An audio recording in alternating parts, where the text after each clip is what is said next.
2014 మరియు 2019 సంవత్సరాలలో జరిగిన ఆంధ్రప్రదేశ్ అసెంబ్లీ ఎన్నికల ఫలితాలలో విజయనగరం జిల్లా సాలూరు నియోజకవర్గంలో పార్టీల వారీగా ఎవరికి ఎన్ని ఓట్లు వచ్చాయి మరియు ఏ పార్టీ అభ్యర్థి ఎంత మెజారిటీతో గెలుపొందారో తెలుసుకుందాం.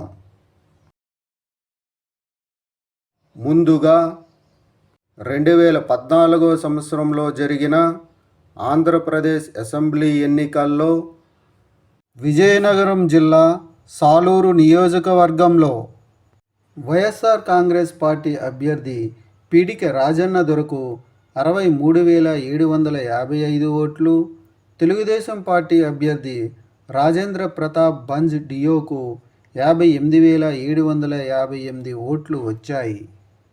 2014 సంవత్సరంలో జరిగిన ఆంధ్రప్రదేశ్ అసెంబ్లీ ఎన్నికల్లో విజయనగరం జిల్లా సాలూరు నియోజకవర్గంలో వైఎస్ఆర్ కాంగ్రెస్ పార్టీ అభ్యర్థి పీడిక రాజన్న దొర తెలుగుదేశం పార్టీ అభ్యర్థి రాజేంద్ర ప్రతాప్ బంజ్ డియోపై 4,997 ఓట్ల మెజారిటీతో గెలుపొందారు. 2019 సంవత్సరంలో జరిగిన ఆంధ్రప్రదేశ్ అసెంబ్లీ ఎన్నికల్లో విజయనగరం జిల్లా సాలూరు నియోజకవర్గంలో వైఎస్ఆర్ కాంగ్రెస్ పార్టీ అభ్యర్థి పీడిక రాజన్న దొరకు 78,430 ఓట్లు, తెలుగుదేశం పార్టీ అభ్యర్థి రాజేంద్ర ప్రతాప్ బంజ్ డియోకు 58,401 ఓట్లు వచ్చాయి.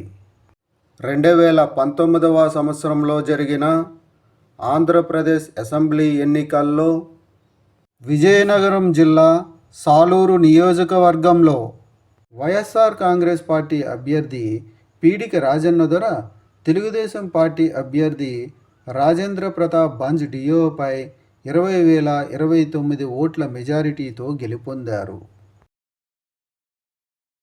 విజయనగరం జిల్లా సాలూరు నియోజకవర్గంలో 2024 సంవత్సరంలో జరగబోయే ఎన్నికల్లో మీరు ఏ పార్టీకి సపోర్ట్ చేస్తారు అనేది కామెంట్ చేయండి. Thank you.